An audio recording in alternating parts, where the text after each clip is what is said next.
Queridos ministros da nossa Confradesp, a paz do Senhor. No ano de 2021, o nosso presidente, pastor José Wellington Bezerra da Costa, orientou que a Confradesp tivesse um programa de rádio. Daí então surgiu o Confradesp em Revista, que hoje está completando 3 anos no ar. Porém, neste aniversário de 3 anos, o programa tem uma novidade. E qual é esta novidade? A partir de hoje, ele será exibido em um novo formato. Deixará de ser um programa de rádio para ser um podcast, que estará no ar também na rádio AD Belém FM. O horário é o mesmo, continua todas as terças, das 9 às 10 da manhã, só que agora num formato mais dinâmico, mais moderno, que é o podcast. E eu quero dar boas-vindas a você ao primeiro episódio do podcast Confradesp em Revista. A Confradesp é a Convenção Fraternal das Assembleias de Deus no Estado de São Paulo. Ela foi criada com o intuito de agrupar, de reunir, de aproximar os pastores da nossa igreja, Assembleia de Deus, Ministério do Belém, que hoje estão reunidos em mais de 180 campos na região metropolitana e interior do Estado de São Paulo, também no estado de Mato Grosso do Sul, onde o trabalho foi formado pelo Ministério do Belém, e nas regiões limítrofes do estado de Minas Gerais.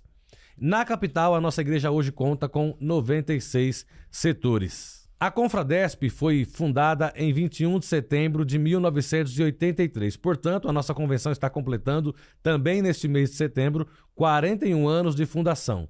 E o fundador, presidente, é o nosso pastor José Wellington Bezerra da Costa, que é o convidado especial deste primeiro episódio do podcast Confradesp em Revista. Eu quero, com muita alegria, cumprimentar o nosso presidente, pastor José Wellington Bezerra da Costa, que está aqui hoje prestigiando o programa de aniversário do Confradesp e também esse novo formato que é o podcast Confradesp em Revista. Meu pastor, bem-vindo, à paz do Senhor. A paz do Senhor, quero também com alegria cumprimentar você, Tiago, e toda a sua equipe que está trabalhando de uma maneira positiva, progressiva e muito perfeita. Estamos felizes com o trabalho que vocês estão realizando. Pastor, o senhor pediu no ano de 2021 que fosse ao ar pela nossa rádio, um programa da nossa convenção. Sim. Que é o programa Confradesp em Revista, que leva o nome do nosso periódico, que é distribuído em todas as Assembleias Gerais aos ministros. O programa está completando 3 anos hoje e, com este aniversário de 3 anos, ele está ganhando um novo formato. Agora ele será um podcast. Qual o significado para o senhor ou qual a importância da convenção ter o seu próprio programa de rádio? Bem, eu creio que o grande serviço que ele presta é dar informações para os pastores, não somente da capital, como do interior, e fazer os anúncios necessários, registrando os nossos trabalhos e fazendo sequência àquilo que nós estamos vivendo na Assembleia de Deus do Belém. Muito bem. Pastor, a Confradesp foi registrada em 1983.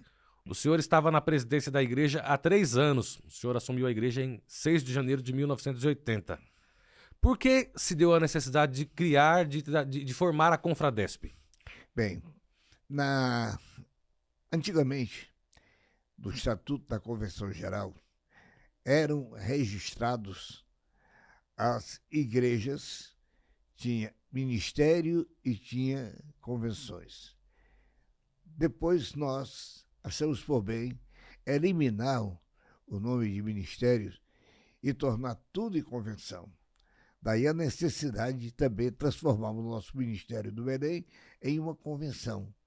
Isso nós trabalhamos, preparei o estatuto e estamos vivendo até hoje.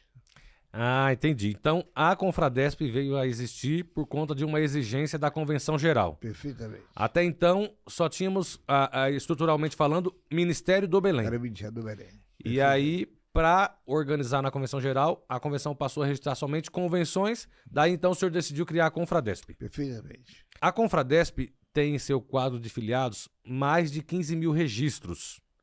Ela é a convenção número 1 do Brasil em termos de quantidade de filiados. A maior convenção estadual do país ligada à CGDB.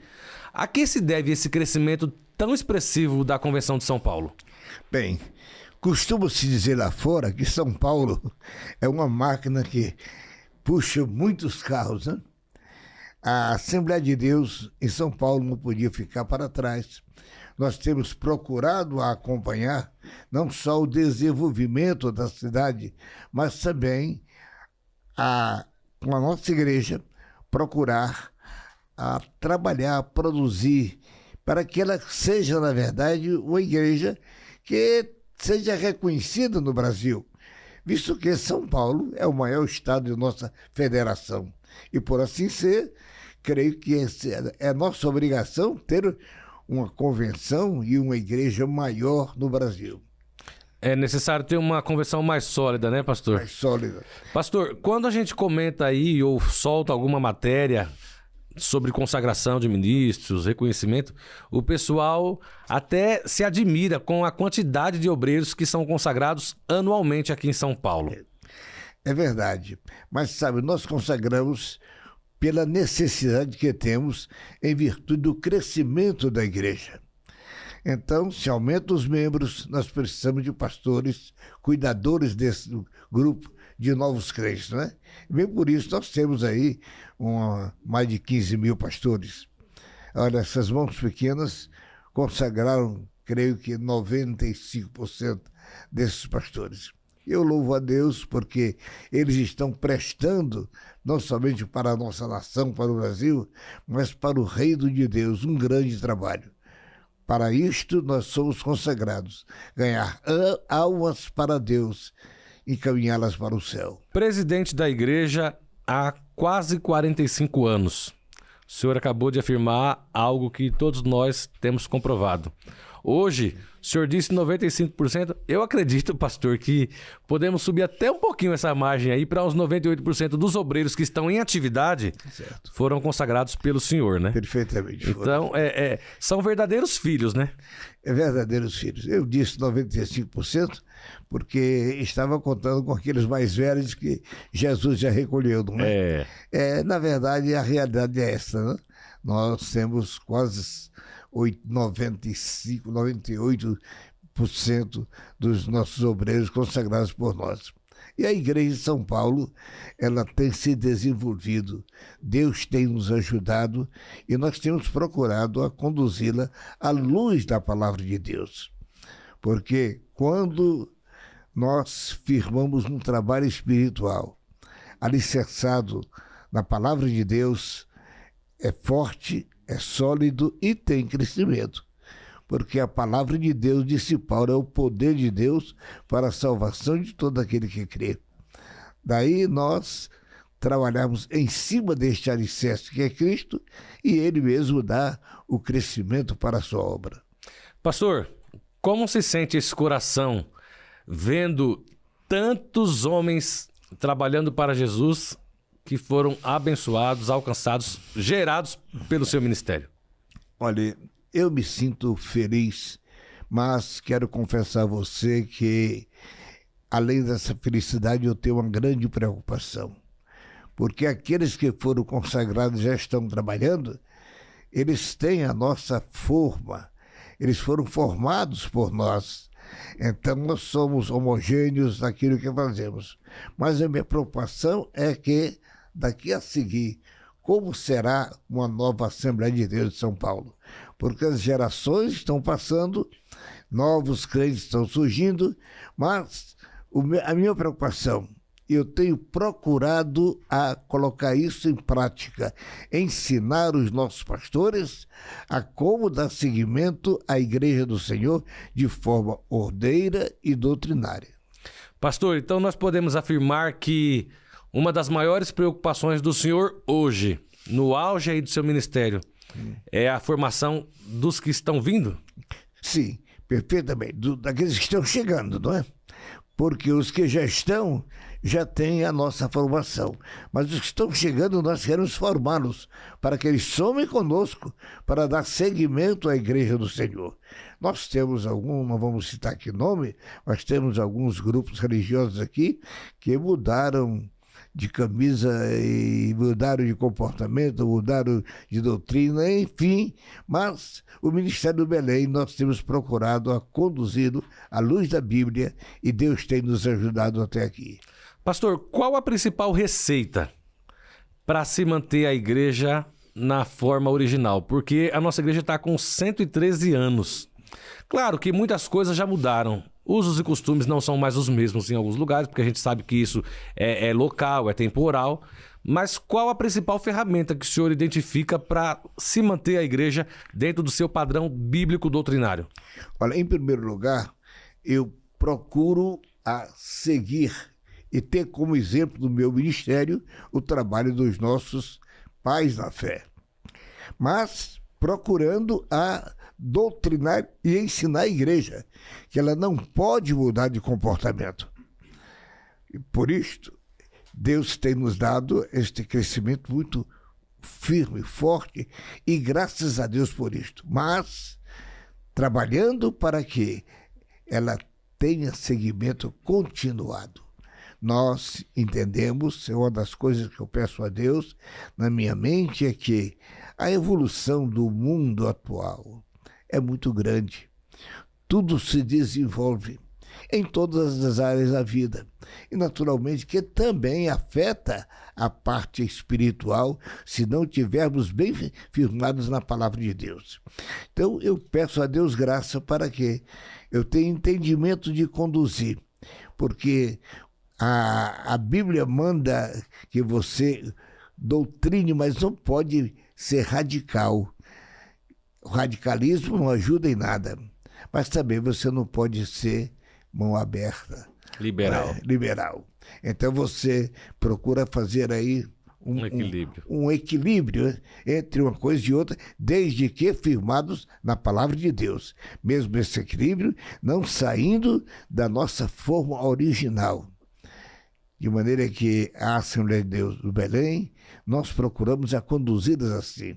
Costumes, comportamento, doutrinários, enfim, nós procuramos o meu comportamento, isto é coisa minha, eu não sou muito de estar em televisão, porque eu não fui chamado a Deus para ser um artista, eu fui chamado para ser pastor, daí o porquê eu procuro também tudo o recurso que eu gastaria na televisão, eu construo templos. Hoje a nossa igreja de São Paulo tem um patrimônio que só Jesus sabe, né? É verdade. O senhor, por muitos anos, viajou para o Mato Grosso. Depois foi dividido em dois, Mato Grosso e Mato Grosso do Sul. Por muito tempo, os obreiros do Mato Grosso e Mato Grosso do Sul foram ligados diretamente aqui ao Belém.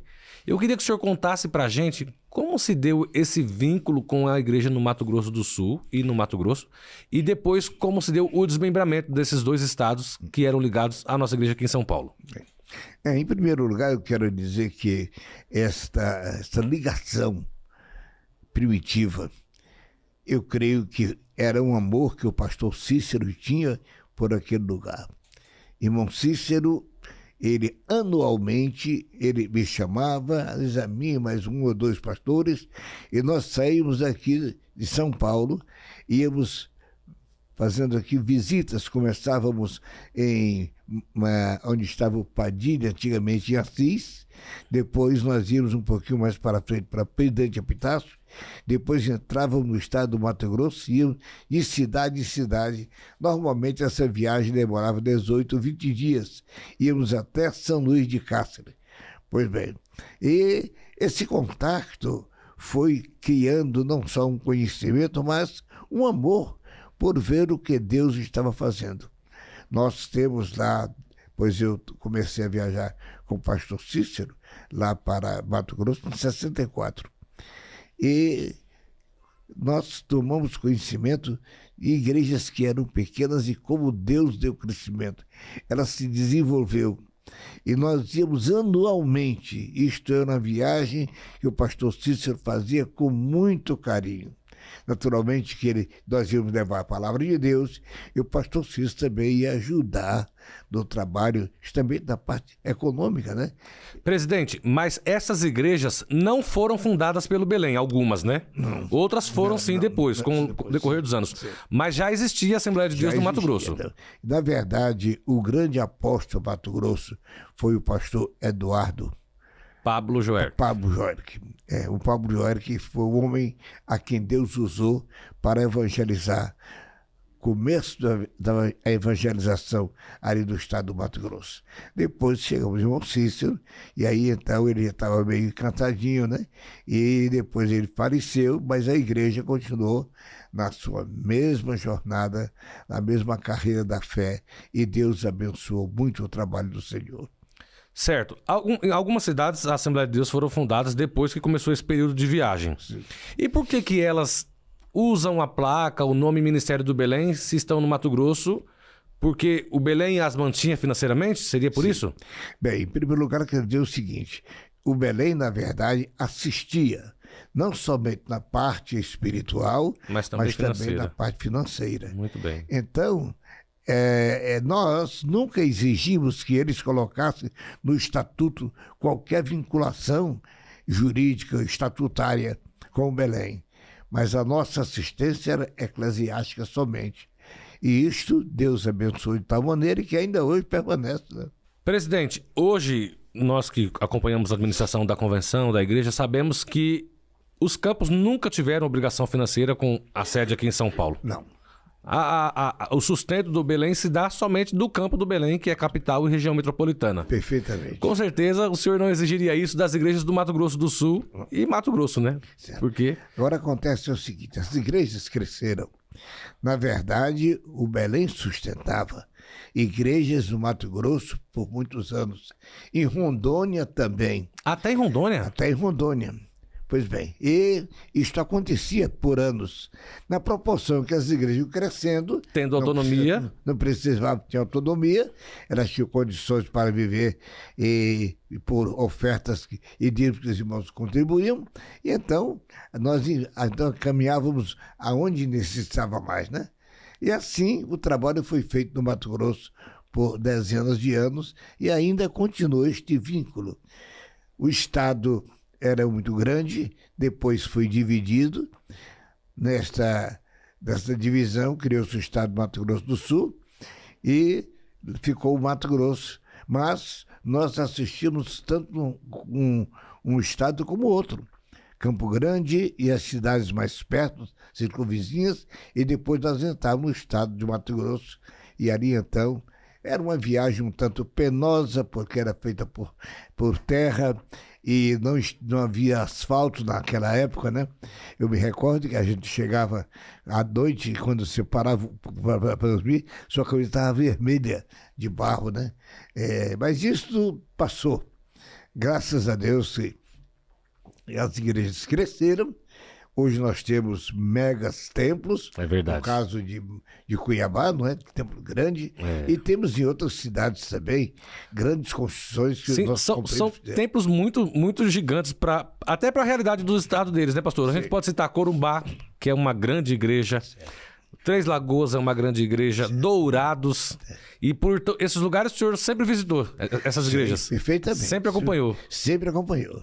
Nós tínhamos assim um amor, um cuidado muito grande, o pastor Cícero tinha com esse pessoal. Podemos dizer que o Mato Grosso do Sul depois, era um campo missionário do Belém? Perfeitamente.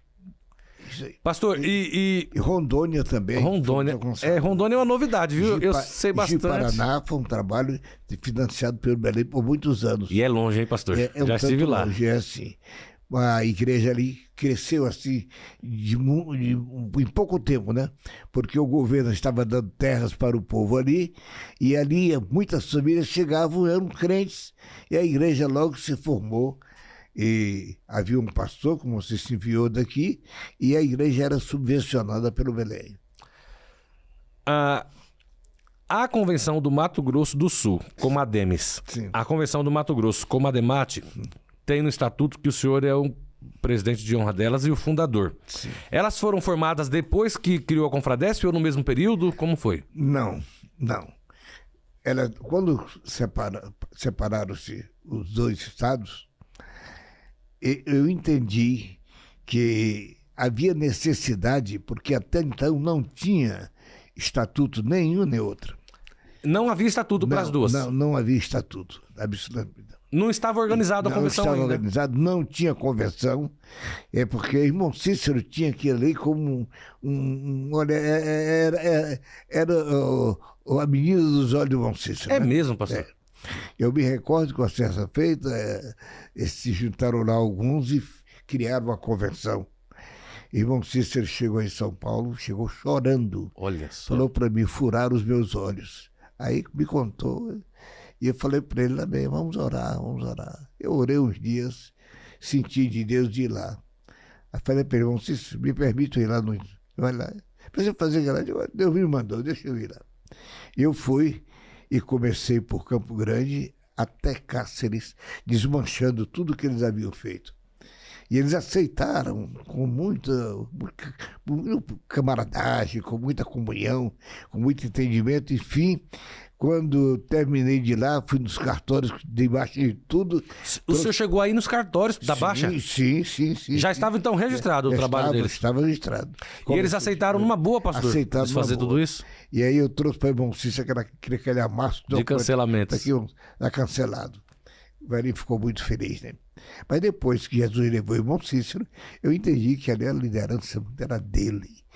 Então já não havia necessidade de ter um trabalho assim, muito ligado a uma assistência espiritual e financeira do Belém, porque as cidades cresceram. Já tinha estrutura, também, né? Então eu criei o estatuto para tanto Campo Grande como para Mato Grosso. E nessa época aí, pastor, também a gente pode deduzir que a igreja já tinha obreiro suficiente, já tinha condição financeira suficiente, e o trabalho em São Paulo também estava exigindo mais do senhor. Perfeito. Bom, é verdade, né? Então nós tínhamos que atender mais São Paulo, né? E dentro das nossas possibilidades, a gente atendia também o Mato Grosso.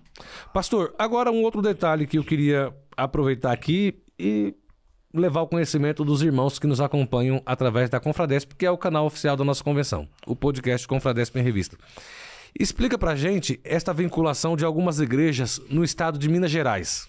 A maioria são nas regiões limítrofes aqui, que fazem divisa com São Paulo. Por que também trabalhos do Ministério do Belém nessas regiões? Você sabe que o Estatuto da Convenção Geral proíbe essa intervenção de um estado entrando no outro estado, né? Mas essa cidade limítrofe que você falou, de Minas Gerais, o pastor Anselmo me pediu para que nós dessemos assistência. Ele não tinha condições de assistir, então ele era o presidente da Convenção Mineira, ele pediu, e nós então atendemos, fomos, e hoje tem boas igrejas, grandes igrejas aí, nessa cidade circunvizinha de São Paulo. Ah, muito bem, muito bem. Então, este é o primeiro episódio do podcast Confradesp em Revista. O convidado não poderia ser outro, pois é o programa de aniversário de 3 anos. É o nosso presidente, pastor José Wellington Bezerra da Costa. E neste curto período que já conversamos, você entendeu um pouco como funciona a estrutura da nossa convenção. Quero citar aqui a mesa diretora, os pastores que hoje, juntamente com o nosso pastor, dirigem os trabalhos da Confradesp. O presidente, fundador, desde 1983, é o nosso pastor José Wellington Bezerra da Costa. O primeiro vice-presidente é o pastor José Wellington Costa Júnior, que é o presidente da Convenção Geral e o dirigente do setor de Guarulhos. O segundo vice-presidente é o pastor José Prado Veiga, que é aqui da capital e dirige o setor de Indianópolis.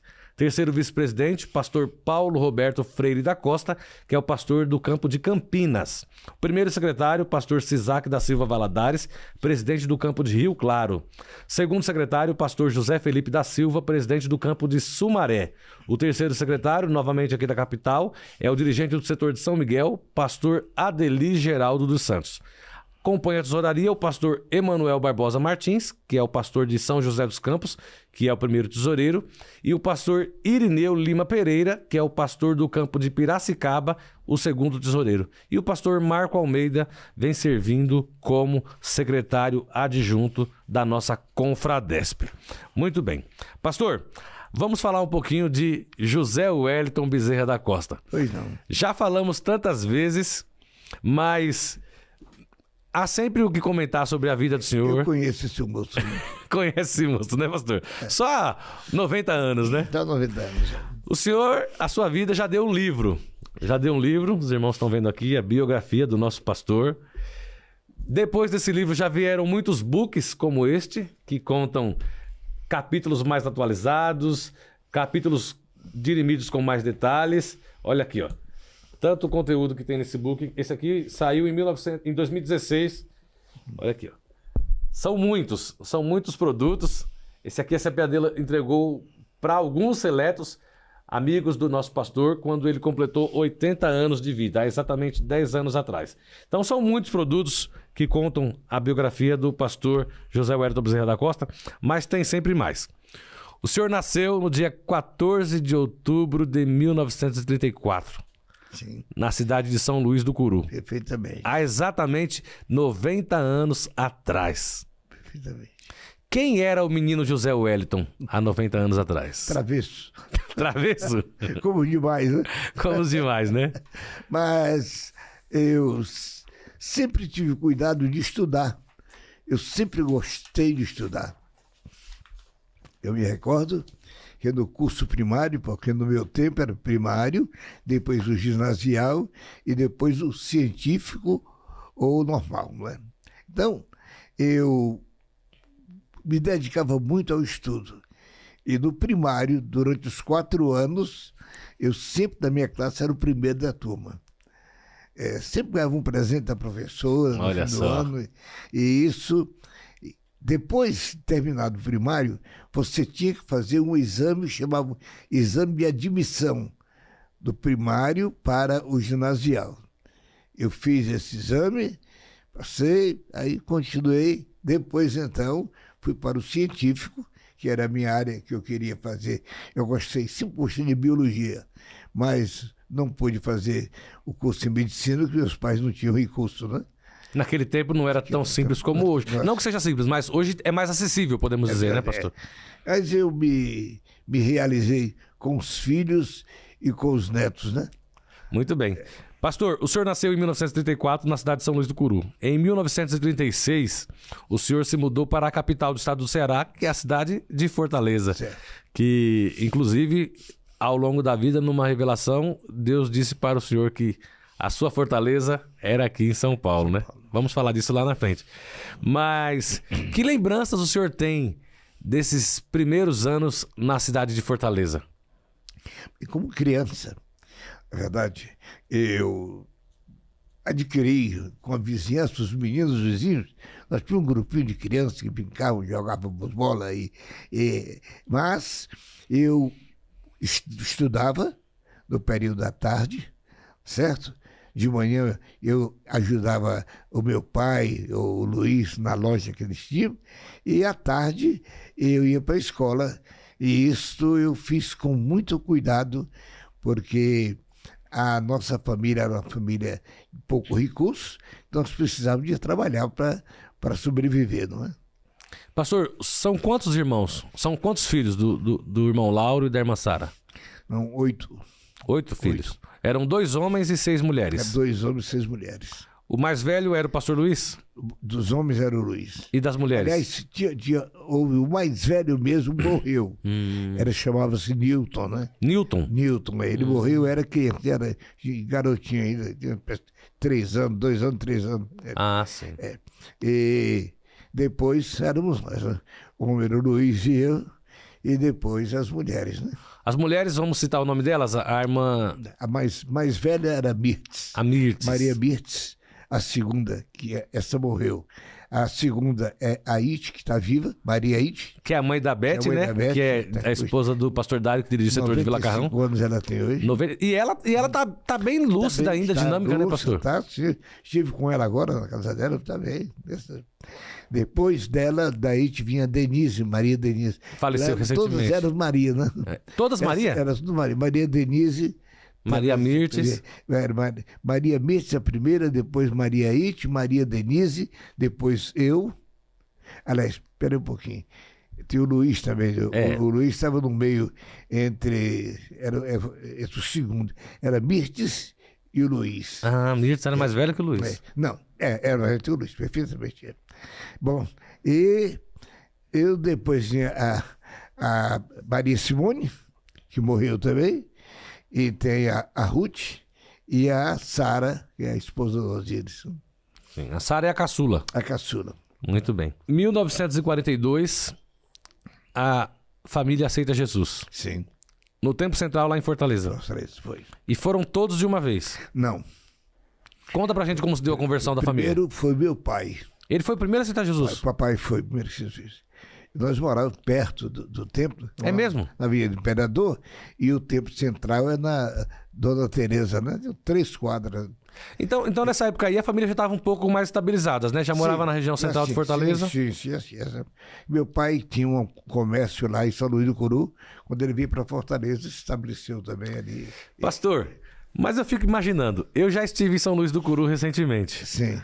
Até hoje, é um lugar um pouco atrasado, comparado a outras regiões. Não, quando eu saí de lá, tinha 14 mil habitantes. Eu voltei lá, agora depois de 50 anos, tem quase 15. Quase 15, né? Pastor, como que era o comércio em São Luís do Curu há 85 anos atrás? Naquele tempo chamava mercearia, né? Uhum. Ou bodega. Ou vendia no caderno, no fio do bigode. Vendia no caderno. Mas isso passou esse tempo, né? Também. Depois de Fortaleza, meu pai estabeleceu e ali nós começamos praticamente a viver. Então, meu pai aceitou Jesus e depois ele aceitou Jesus num culto, depois nos levou e nós, os filhos, aceitamos a Cristo também. Então, nesse primeiro culto, que foi o culto que ele se encontrou com Jesus, ele foi sozinho? Foi sozinho. Depois, então, nós fomos com ele. E a minha mãe era católica e muito dedicada à religião, né? Lá em casa tinha lá um cômodo, que ela tinha lá um santuário, que era santo, vela de toda cor, era um negócio atrapalhado. E ela fazia aquela novena lá. Bem, quando meu pai voltou dizendo que tinha aceitado Jesus, naquele tempo chamavam protestantes, né? Agora virou protestante. Então ela foi lá no padre onde ela congregava e falou para o padre que o marido dela tinha se tornado agora protestante, como é que ela devia fazer. Aí o padre falou para ela, você não pega naquele livro da capa preta. Olha. Não toca naquilo lá, mas eu vou dar um para você ler. Aí deu para ela o Novo Testamento. A minha mãe, então, leu o Novo Testamento e nunca mais voltou, nem igreja católica, né? Também aceitou Jesus. O padre tentou segurar para não ler a Bíblia e não deu certo, né? A minha mãe era uma mulher de oração. Ela orava bastante, viu? Graças a Deus. Muito bem. 1948, 49, o senhor avistou uma moça. Uma adolescente, assim como o senhor, né? Porque o senhor tinha aí 15 anos, 16 anos. Dona Wanda Freire da Costa. Certo. Como foi essa paquera, pastor? Nós convivíamos no mesmo trabalho, na mesma igreja, né? Ela cantava no coral, mas o senhor não, né? Não. Depois eu passei a cantar no coral por causa dela, né? Por causa dela só, né? Não foi porque queria adorar a Deus, não, né? Ó, é por isso que o senhor entende bem os adolescentes, os jovens hoje, né? E o resultado é que nasceu esta amizade, todo esse amor. E, para mim, na verdade, nós casamos no dia 14 de janeiro de 1953. E a Wanda foi, na verdade, o amor da minha vida. Né? Casou em 53, em 1954 o senhor decide se vir para São Paulo. Da onde surgiu? Na verdade, não fui eu que decidi, foi ela. Foi ela, né? Ela tinha um irmão que morava aqui em São Paulo. Ela já tinha um irmão que morava aqui. Devia ser bem mais velho que ela. Mais velho, era um pouco mais velho do que ela. Esse irmão dela era vendedor do biscoito de São Luís, mas ele tinha a zona de atacadista. Ele ganhava muito dinheiro, ganhava bem. E então... Olha aí, pessoal, biscoito de São Luís, que a gente já estudou sobre isso, hein? E aí, o resultado é que ele convidou, falou para ela que era bom que eu viesse para cá, mas eu, na verdade, eu não queria, né? Mas, por fim, ela começou a orar e nós tínhamos uma congregação que antigamente chamava-se Cachoeirinha. Aliás, Cachoeirinha, ainda até hoje, antigamente era sul de João Lopes, né? É Cachoeirinha. Lá em Fortaleza. Em Fortaleza. Lá tinha um velhinho que dirigia essa congregação, mas um santo homem de Deus, um profeta. E ela ia para oração, lá tinha uma oração. Se eu não me engano, era quarta-feira, um dia da semana tinha oração lá. Circo de oração, ela ia para lá orar. E lá o Senhor falou com ela de uma maneira muito clara, e ela falou comigo, eu digo bem, se isso é de Deus, vamos se organizar. Pastor, ela sempre foi dedicada e fiel ao trabalho, ao Senhor, como até os últimos dias de vida? Assim, não tenha dúvida, ela era uma criatura que me ajudou muito. Porque nós passamos a fase, quando nós casamos, não tinha nada. Dois garotos se tinham. É por isso que eu perguntei, pastor, da onde surgiu, da onde saiu o pensamento de vir para São Paulo? Porque o senhor tinha todo o suporte lá, a família lá, casou e decidiu vir embora. E aqui, então, nós começamos do zero. Eu arranjei um emprego aqui, eu trabalhava como balconista de uma casa de tecidos para mulheres, né? Era tecelagem, só isso, só para mulher feminina. E trabalhei ali 1 ano e pouco, mas tinha um irmão que tinha uma barraca na feira, e ele me pediu para ir ajudá-lo no domingo. Eu ia. Mas o senhor veio para São Paulo e buscou ela alguns meses depois. Eu vim para São Paulo no mês de fevereiro. Eu vim de avião, o dinheiro só deu até o Rio de Janeiro. De lá eu peguei o Expresso Brasileiro e vim para cá. Então a passagem que o senhor comprou foi para o Rio de Janeiro, não foi porque o senhor queria ir no Rio, foi porque o dinheiro só dava para comprar até lá, a região mais próxima. Era mais perto. Aí de lá o senhor veio de ônibus. E de ônibus para cá. E aqui chegando, fui com o irmão dela, né? Eu fui morar junto com ele lá. E, bem, aí, quando foi no 1º de abril, ela veio. Ela chegou aqui. Né? Não era o dia da mentira, não, mas ela chegou, né? Pois bem. Mas ela veio, e eu vou lhe dizer uma coisa, quando nós começamos a feira, ela me ajudou demais. E quando ela chegou, o senhor já trabalhava na Biscoitos? Sim, já. Já estava empregado? Mas acontece o seguinte, a minha zona era muito ruim e não ganhava muito não, né? Então, nós alugamos uma casa aqui na rua Rio de Castilho, aqui pertinho do Belém, e... Quando ela chegou, o senhor já estava com a casa alugada? Já. E o resultado é que Só que o aluguel da casa, na época, era uns R$600. Toda a despesa era cortada ao meio, né? Só que o meu cunhado ganhava, digamos, 10, eu ganhava 1. E um dia eu falei para ele, meu amigo, não dá, eu vou terminar ficando a vida inteira devendo. Então é o seguinte, eu vou procurar meu lugar. Aí fui para a Vila Espanhola, lá com os irmãos do Ceará, e lá conseguimos uma casinha pequena, um cômodo de cozinha, e mudamos para lá. E ali começou verdadeiramente a minha vida. Eu trabalhava na tecelagem de tango, depois ajudava aquele irmão na feira e vi que a feira dava dinheiro. A feira dava dinheiro. O tecido doméstico. Naquele tempo não tinha esses grandes supermercados que tem hoje. Né? Então a inspiração da feira se deu por esse irmão da Vila Espanhola que o senhor foi morar perto dele. Perfeitamente. Depois ele vendeu a barraca. Aí então eu tinha comprado para a Wanda uma máquina de costura. Mas ele vendeu a barraca para o senhor ou não? Ele vendeu para outra pessoa, aí o senhor ficou desempregado. Não, eu estava trabalhando na loja, né? Eu só ia ajudar ele no dia de domingo. Ok. Aí, indo ajudar ele no domingo, o senhor viu que o negócio dava resultado. Dava resultado. Pois bem, mas eu sempre fui muito controlado com dinheiro. Né? E eu ganhava muito pouco, mas procurava não gastar tudo. Aí eu comprei uma máquina de costura para ela costurava para ajudar. Pois bem, e quando eu vi que o lugar da feira era bom, combinei com ela, vendi a máquina dela para começar na feira. E nós começamos, me recordo muito que a primeira vez eu levei o que tinha para vender na cabeça, o lençol, joguei no chão e ali. Só que quando eu fui, já fui organizado. Já tinha a documentação, licença da feira, tinha tudo direitinho. Então o dinheiro da máquina de costura foi o primeiro capital que o senhor usou para ir para a feira.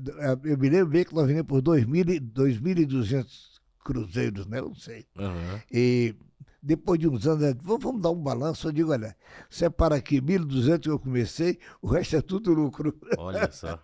E ali começamos e fui prosperando, né? Prosperando e carregando na cabeça. Depois tinha um senhor que alugava o caminhão para carregar bancas. Aí eu fiz uma mala, eu fiz uma barraca e tal. Eu mesmo fiz. E a coisa melhorou, aí eu comprei uma charrete. Com aquela charrete, eu já estava rico, né? Olha só.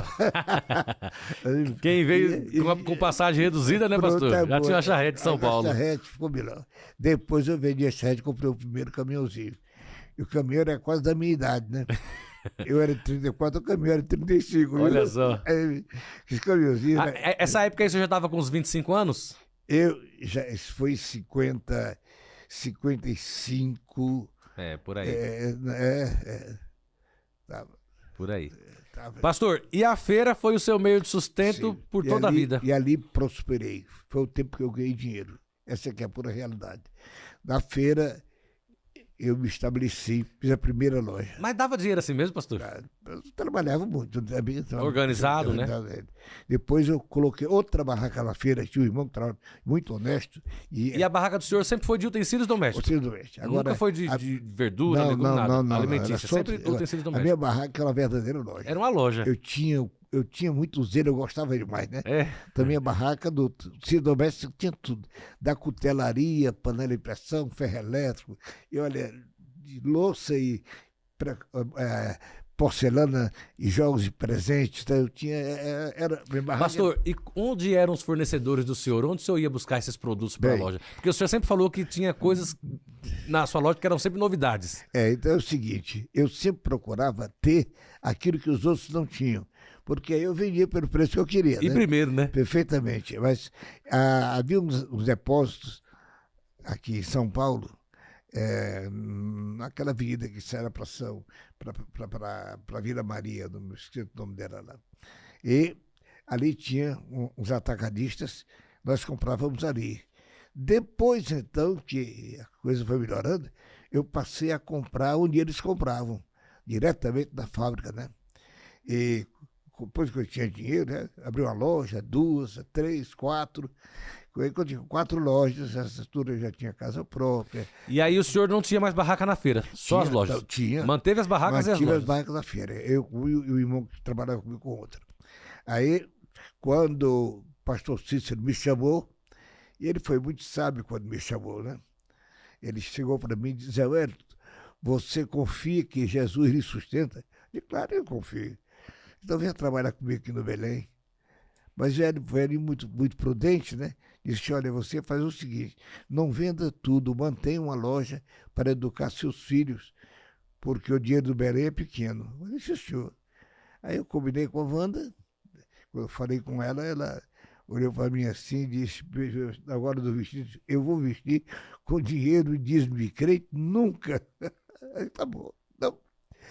Bem, tá certo. Aí eu fiquei orando. Deus mandou um irmão que há 20 anos nós não nos encontrávamos. Ele saiu do Ceará, veio para a Bahia, ficou em Candeia, era o pastor de lá. E passou para São Paulo, e veio o irmão dele, que morava no Paraná. E o resultado é que ele foi lá para casa, jantou comigo lá em casa, depois nós fomos orar. E naquela oração, rapaz, Deus começou a falar da minha vida passada. Aí eu dizia da minha incredulidade. Aí meu passado alguém contou para ele, né? Depois começou a falar do presente. Depois começou a falar do futuro. E ali o Senhor me disse: eu vou te abençoar. E vou te abençoar de tal maneira que muitos dirão: quem é o Zé Wellington? É para que tu saiba que eu sou o teu Deus. Eu tenho poder para exaltar e eu tenho poder para humilhar. E aí, quando terminou aquela oração, a Wanda falou: disse, olha, fala para o pastor Cícero, até debaixo de uma árvore, eu vou com você para pegar o evangelho. Tá bem. Aqui na igreja do Belém, eu fui primeiro secretário. Isso mesmo. Durante 10 1968. anos. 10 anos eu fui secretário. Depois eu fui o vice-presidente 7 anos e 4 meses. Pastor, quando o senhor se tornou o primeiro vice-presidente, o senhor substituiu quem? Quem estava como vice na época? Era o pastor João Pereira de Andrade Silva. João Pereira de Andrade Silva. Olha, foi assim, era muito culto, João Pereira, muito culto. Muito bem, você está no primeiro episódio do podcast Confradesp em Revista e o convidado desta edição é o nosso presidente, pastor José Wellington Bezerra da Costa. E este programa ele é especial por alguns motivos. Primeiro, o programa está completando 3 anos no ar. E o segundo, que é o mais especial de todos, é que o nosso pastor está completando 90 anos de idade. Voltando a falar do Belém. Sim. Primeiro vice-presidente. Sim. Eu fui primeiro vice-presidente. 7 anos. E 7 anos. Agora, na verdade, eu entendo até hoje que numa diretoria é o lugar mais difícil de trabalhar de vice-presidente.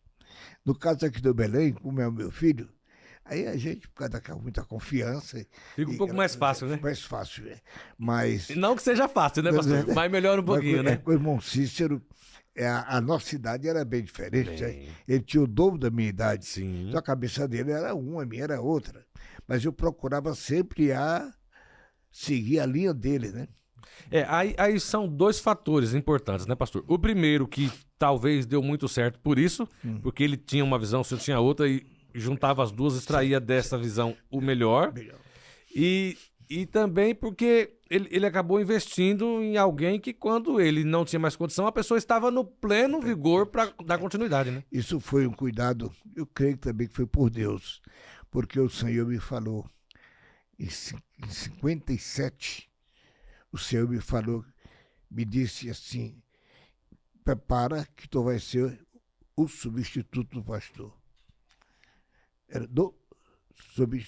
Tu vai substituir o pastor. E eu, no ministério, substituí muitos pastores, né? E para mim estava tudo certo, né? Tudo certo. Mas não era era o pastor. Aí foi o caso quando veio o irmão Cícero falecer e os irmãos disseram que eu podia ficar no lugar dele. Né?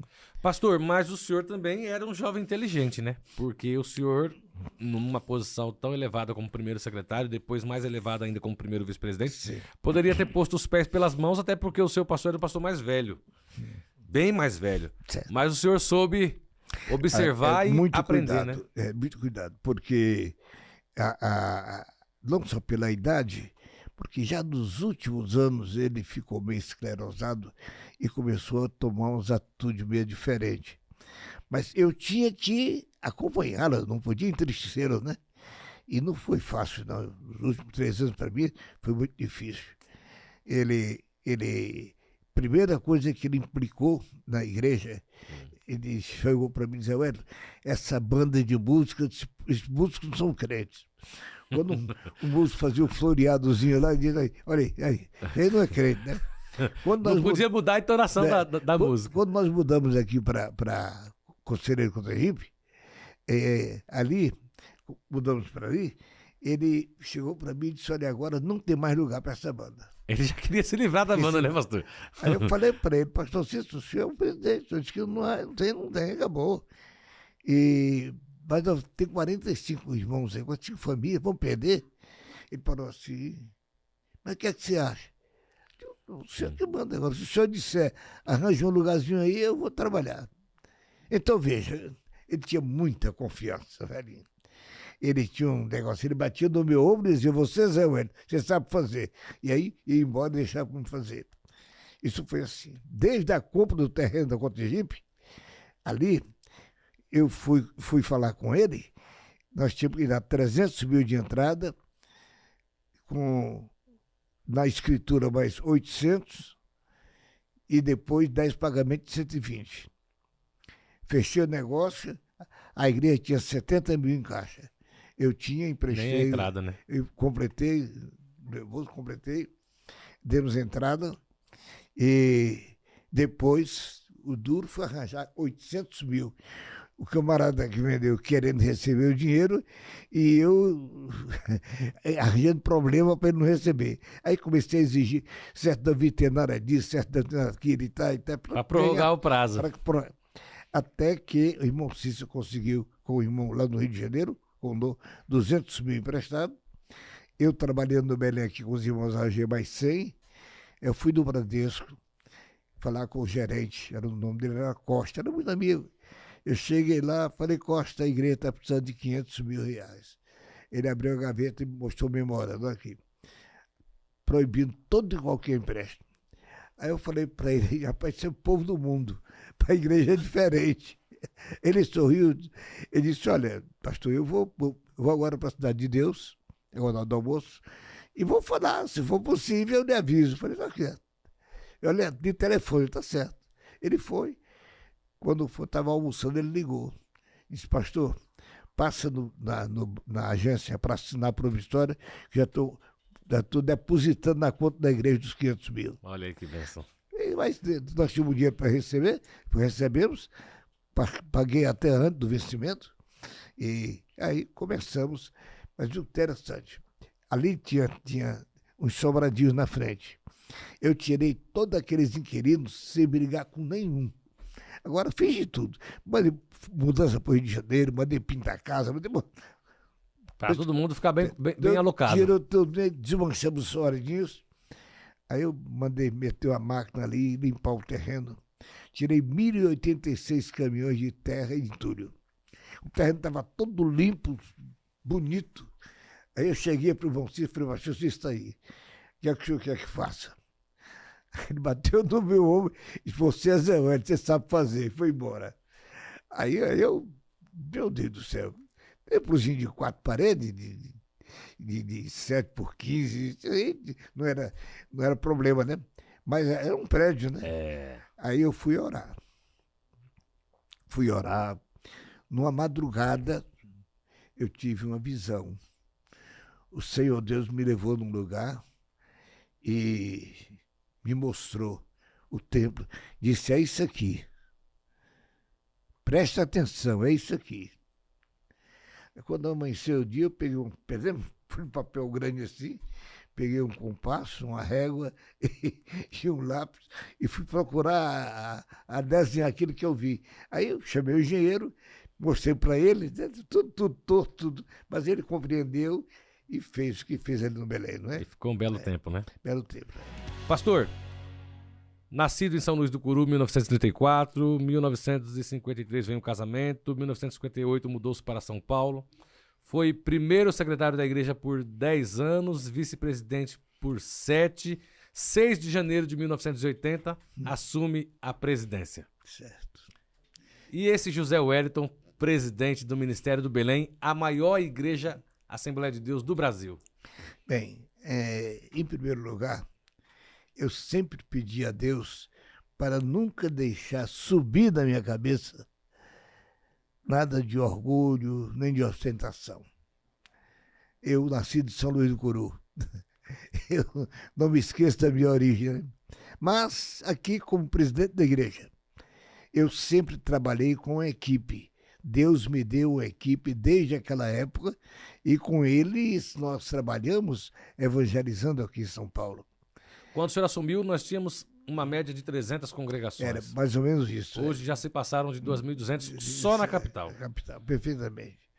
E esse trabalho nós fizemos ao longo do tempo, naturalmente com muito cuidado, com muita cautela, especialmente com relação a dinheiro, né? Eu sempre fui muito cuidadoso. O pastor Cícero dizia para mim que quando ele começou, ele pegava o dinheiro da igreja, ele separava como fosse caroço de milho e caroço de feijão. Então, o que é da igreja, o que é meu, é meu. Eu não misturo as coisas.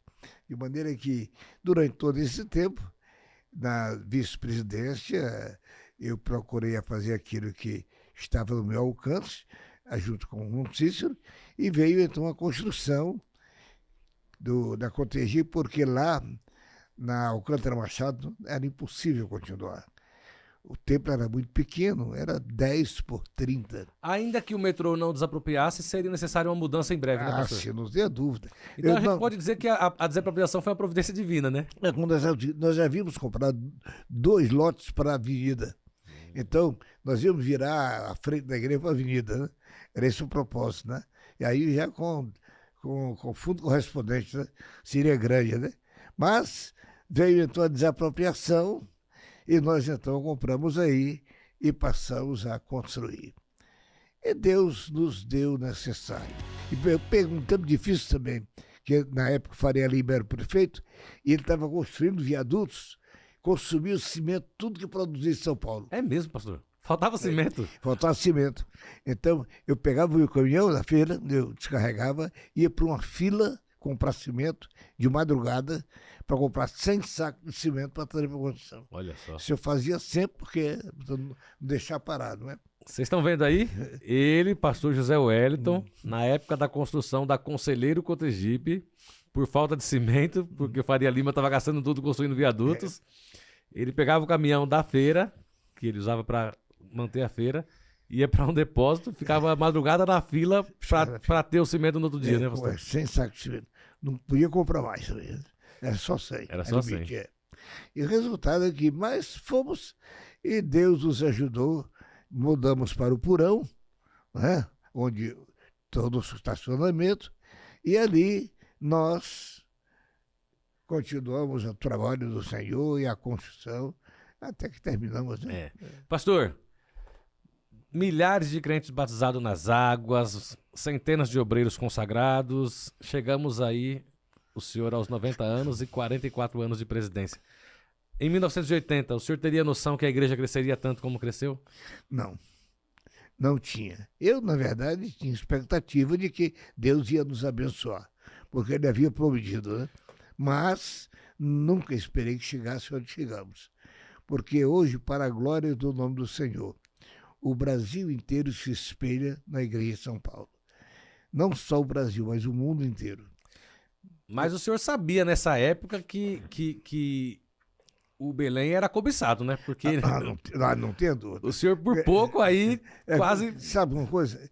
Como Deus havia me falado, então o nosso Deus não falta, né? Não falha, né? E naquela época, olha, todos os 5 estrelas do Belém, do Brasil vieram baixar do Belém, né? Eu recebia todos com muita alegria, dava o púlpito para eles pregarem. Os nossos irmãos aqui de São Paulo, pastor Zoé, como é que você vai fazer isso? Eu digo, meu amigo, isso aqui é de Deus. Se ele vai me dar um dia, ele vai me dar, não vai alterar nada, não tem problema. E isso assim aconteceu.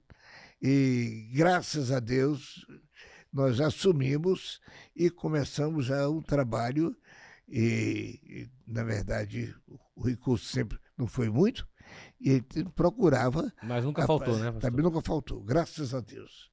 E sempre procuramos a fazer o melhor dentro da nossa possibilidade, né? Hoje, para a glória do nome do Senhor, nós temos templos aqui em São Paulo, são verdadeiras catedrais, né? É verdade. E o senhor construiu o segundo, né? Eu construí... Que é esse atual. E o Cotegipe está lá, né? Está lá e sendo modernizado, sendo estruturado para receber a FAESP, né? A FAESP. E está ficando bonito, né? Está ficando bonito. Mas temos então um lugar lá para poder fazer casamento, porque casamento aqui, as noivas não aguentam de pagar. A despesa, né? É muito grande, né? Pastor, a evidência do Ministério do Belém, o crescimento do Ministério do Belém, o levou à Convenção Geral? Bem... Como o senhor chegou lá? Bem, eu fui primeiro secretário da Convenção Geral durante um mandato. Depois eu fui o vice-presidente. Pois bem, e no meio do período o presidente morreu.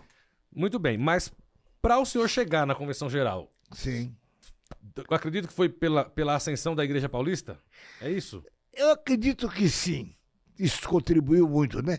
Mas como eu também participava nas convenções... Era presente? Não, assim, eu participava das convenções, mesmo o pastor Cícero, ele me levava para participar, e eu sempre fui prudente, cuidadoso, respeitando os meus mais velhos, né?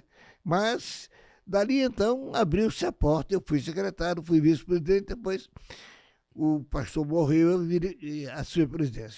Antes de ser secretário, o senhor foi membro do Conselho Fiscal, né? Fui do Conselho Fiscal também. Do Conselho Administrativo da CPAD. Você também.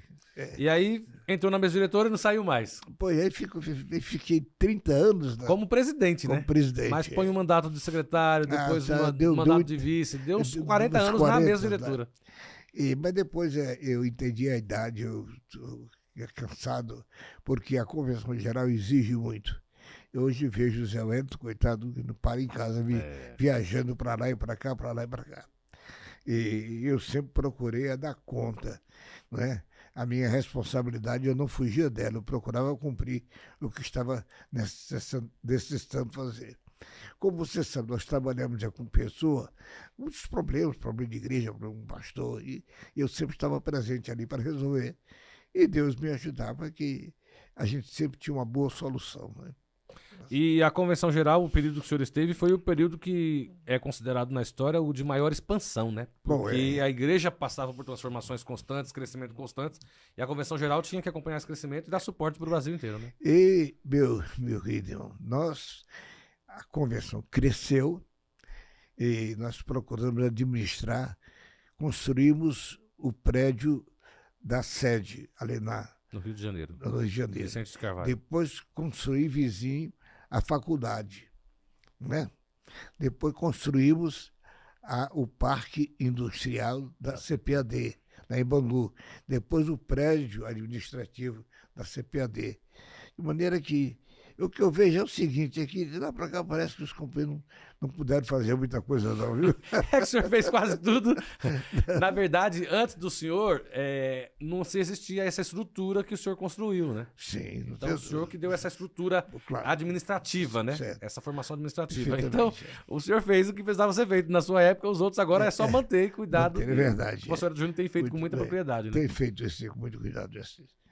Eu estou orando por ele para que Deus o abençoe. Continue abençoando. Pastor, 14 de outubro de 2024. 90 anos de José Wellington 34. Bezerra da Costa. Não, sim, mas agora está completando 90 anos. Sim, 90 anos. Vamos dar. 2024, certo? Como é completar 90 anos? O senhor imaginou que um dia chegaria à cidade? É só não morrer, né? Eu sabia! Eu tava torcendo pro senhor falar isso. Mas olha, durante esses anos de vida e como pastor da igreja de São Paulo, a igreja, na verdade, pelo seu crescimento, pela sua estrutura, ela ganhou a notoriedade isso no mundo inteiro, né? Eu estive em fevereiro em Madrid, porque eu faço parte do Comitê Mundial da Assembleia de Deus. E lá me deram 1h30 para falar. Pediram para que eu falasse sobre por que cresce tanto a Assembleia de Deus no Brasil. Eu, então, expliquei para eles o que é que nós fazíamos aqui, né? Se vocês quiserem crescer, o caminho está aí, né?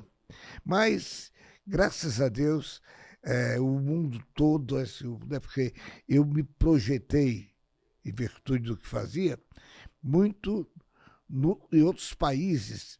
Então, nós tínhamos a nossa mesa, a nossa diretoria, esse comitê mundial, pouquinho, mas nós nos reuníamos, né? Também os países, né? Isto era cada ano, e aí então a gente tinha uma certa projeção e tivemos assim um conhecimento muito grande no mundo inteiro, né? Pastor, nós falamos, não tem como falar de José Wellington sem falar de Assembleia de Deus. Mas agora vamos focar um pouquinho no homem José Wellington. O senhor se sente realizado como pessoa física, sem ser como pastor, sem ser no ministério, hoje, aos 90 anos? Sim. Eu, verdadeiramente, sim. Porque Deus me deu a família. 6 filhos. Eduquei os filhos. Eles se casaram. Me deram 14 netos. Os netos se casaram. Já me deram 23 bisnetos. Já tenho um bisneto com 23 anos. Daqui a pouco vem Daqui a trineto pouco, aí. Então, como homem, como pai de família, como esposo, como filho, o senhor se sente realizado Sim, aos 90 anos. Como pastor, todos nós somos testemunhas do que o senhor pastor, estou aqui sendo servo de vocês. E o servo de primeira qualidade e o servo número 1. E servindo, né? Eu sabia, Deus colocou no meu coração muito amor à igreja. Então, Belém hoje faz parte da minha vida. Essa é a pura realidade. Eu ontem fiquei doente, não estava bem. E eu não vi o culto ontem à noite. Telefonei para o Laerte, falei, Laerte, não vou para o restante do culto. Tá? Tive um incômodo ruim. Mas eu fiquei em casa, sinceramente, rapaz, o peso na alma. Por que é que eu não fui para o culto? Porque mesmo o corpo pedindo, às vezes o senhor não consegue parar por conta da rotina que está tão habituado, né, pastor? Assim, é verdade. Deus tem nos ajudado, né? E os próprios filhos, dado alguns caminhos que eles tomaram, né? Especialmente o lado da política, e ainda tem que ajudar um pouquinho ali, senão não dá certo. É verdade. Pastor, e 90 anos, pleno vigor, um pouco de dificuldade de locomoção por conta da Covid, sim, mas mente boa, os órgãos bons. O senhor fez um check-up agora e o médico disse que está tudo zero bala. Tudo zero bala, viu? Graças a Deus, viu? Com bem, durmo bem e, graças a Deus, procuro cumprir com meus compromissos, não é? de vez por outra, faço uma viagem para o interior, a gente tem que atender também. Vez por outra não, se deixar é toda semana, né? A gente vai e Deus tem nos abençoado até aqui. Eu acho que com relação à igreja, ela é do Senhor. Não é? Se eu fiz alguma coisa, vocês me ajudaram a fazer. Então, a igreja de Deus foi Ele que fez. Né? O senhor sempre foi visionário, sempre viu além da sua época, do seu tempo. Está aí numa idade que não é para qualquer um. Não são todos que chegam aos 90 anos. Aliás, são poucas pessoas que chegam aos 90 anos. Empolgado ainda com o que está para vir? Ah, não tenha dúvida. Eu não tenho dúvida. Porque como a promessa de Deus na nossa vida é muito grande, Ele prometeu nos abençoar. Então, o futuro, eu peço sempre a Deus que dê melhor. Então, bem, mas eu quero que Deus dê sempre melhor. Sempre mais, sempre melhor. No sentido espiritual, não é? Não parou, né? Não para para isso. Não, absolutamente não.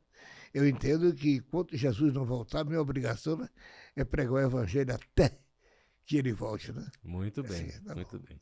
Pastor, e mais uma pergunta. Qual o sentimento que o senhor tem de José Wellington hoje, completando 90 anos? Qual é o resumo que o senhor dá da sua vida? Defina pra gente quem é José Wellington numa frase.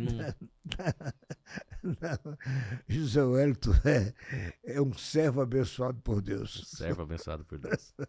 Muito bem, muito bem. Isso eu estou feliz. Está feliz.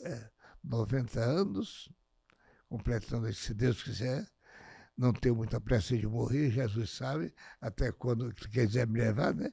E aquele pacto de ir até o 120 com o pastor Pereira e mais algum, tá de pé? O Pereira está completando 98, né?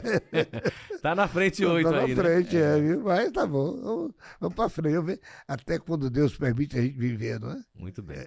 Pastor, agora eu queria que, olhando para aquela câmera ali, ó, o senhor deixasse um conselho para os jovens obreiros, os jovens crentes que estão ouvindo o senhor neste momento. Olhando naquela câmera ali, esse conselho é para os jovens.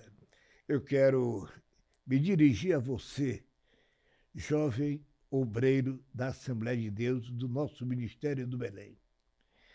Tenha, sobretudo no seu coração, um alvo a ser alcançado. Lembre-se sempre que nós temos um alvo que é Cristo e nós devemos viver de tal maneira que não percamos o nosso objetivo.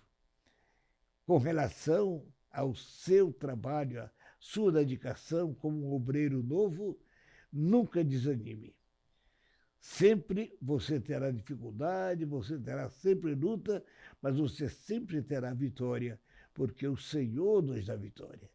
De maneira que eu já passei pela idade que vocês estão e posso dizer a você, de todo o meu coração, até aqui me ajudou o Senhor. Então, meu querido jovem, ore, consagre a sua vida, leia a Bíblia Sagrada e procure a servir a Deus como um obreiro que não tem de que se envergonhar. Deus te abençoe, em nome de Jesus. Muito bem. O senhor falou agora para o meu grupo, o grupo dos jovens, dos que estão começando agora, dos que estão iniciando. Mas temos um outro grupo que é os seus contemporâneos. Temos alguns pastores da idade do senhor ou próximo aí que estão em atividade. Outros não estão na frente de trabalho, mas estão servindo ao Senhor, estão caminhando. E o senhor não, a gente não vê o senhor triste, a gente não vê o senhor desanimado, a gente vê o senhor sempre muito empolgado e disposto a trabalhar. Dá um conselho para esse idoso assim de 90 anos, 85, 95, que talvez está meio cansadinho, meio desanimado. Dá um segredo dessa vitalidade para eles também, olhando para aquela mesma câmera, pastor. Eu quero dizer para os meus contemporâneos, nós já vivemos uma longa vida dada por Deus.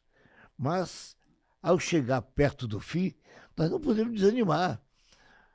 Paulo dizia, combati o bom combate e acabei a carreira. Então, meu querido companheiro, não se desanime. Por favor, você também não fique dominado por por uma canseira da propriedade, você coloca na sua mente que você é um servo de Deus. E o Senhor nos renova cada dia, certo? Então, rapaz, não desanime, busque a Deus e também não se acomode por causa da idade. Você pode fazer ainda alguma coisa. Jesus tem dado vida e saúde, faça alguma coisa para Jesus, até que Jesus nos leve para o céu. Aí, muito bem. Pastor, este é o podcast Confradesp em Revista, um programa da nossa convenção que o senhor pediu que idealizássemos e fosse ao ar. Eu quero agradecer a disponibilidade do senhor de tirar aí 2 horas do seu dia para estar aqui conosco, conversando, contando, porque tudo isso vai ficar registrado para quem vem depois desfrutar dessa história, dessa biografia de José Wellington. Deixa uma última mensagem para os irmãos que estão assistindo esse episódio. Olha, eu quero deixar para toda a igreja do Senhor, para os mais novos, para os mais experimentados na vida. A bênção de Deus na vida do crente é o segredo de se viver bem com Jesus. E para que a bênção de Deus seja sempre presente, nós precisamos estar sempre presente com Jesus. Então, esse entrelace, essa amizade entre nós e Jesus deve ser sempre muito bem conservada. Nada falta para aquele que tem Jesus ao seu lado. Então, meu querido irmão, meu companheiro, confie no Senhor. E o Senhor, com certeza, fará o que deseja o seu coração. Amém. Muito obrigado. Este foi o podcast Confradesp em Revista, episódio número 1, especial de aniversário de 3 anos do programa na rádio AD Belém FM e também comemorativo pelos 90 anos do nosso pastor, que veio aqui hoje bater esse papo conosco, contar mais um pouquinho da sua vida. A cada conversa, a cada edição, a gente descobre uma coisa nova, enxerga por um outro âmbito, porque o nosso pastor tem sempre muito a nos ensinar. Pastor, mais uma vez, muito obrigado. É sempre uma alegria imensurável estar perto do senhor. Eu quero dizer que estou sempre à disposição. Na obra de Deus, conte comigo. Em qualquer dia, em qualquer horário, estarei sempre pronto para servi-lo. Amém, muito bem. Você pode assistir esse episódio no canal oficial da Confradesp no YouTube e nos mais variados meios de comunicação da rádio AD Belém FM. E nós não poderemos terminar de uma forma diferente. E qual é a forma? O nosso pastor orando por todos nós. Querido Jesus, nosso Salvador, nós te louvamos, ó Pai, por este momento muito feliz. Quando aqui estivemos falando um pouquinho da nossa vida, sim, do teu trabalho, da igreja, daquilo sim, que o Senhor tem nos permitido a fazer. Agora eu peço ao meu Senhor, continua com a tua mão estendida sobre a nossa vida, fortalecendo a nossa fé, aumentando no nosso coração a nossa esperança. Ó Senhor, Tu és a esperança da nossa vida. Eu quero pedir agora para o meu Senhor, continue abençoando a nossa emissora. Abençoa, Senhor amado, esta equipe que, de uma maneira tão brilhante, realiza esse trabalho para o Teu reino. Continua a abençoar, Senhor, o meu companheiro Tiaguinho e esta equipe que está ao seu lado. E a nossa rádio, com certeza, está penetrando em muitos lares. E como nós temos um pouquinho de cuidado, estamos sempre procurando melhorar a rádio em si, no seu conteúdo e na sua constituição. Deus abençoe. Amém.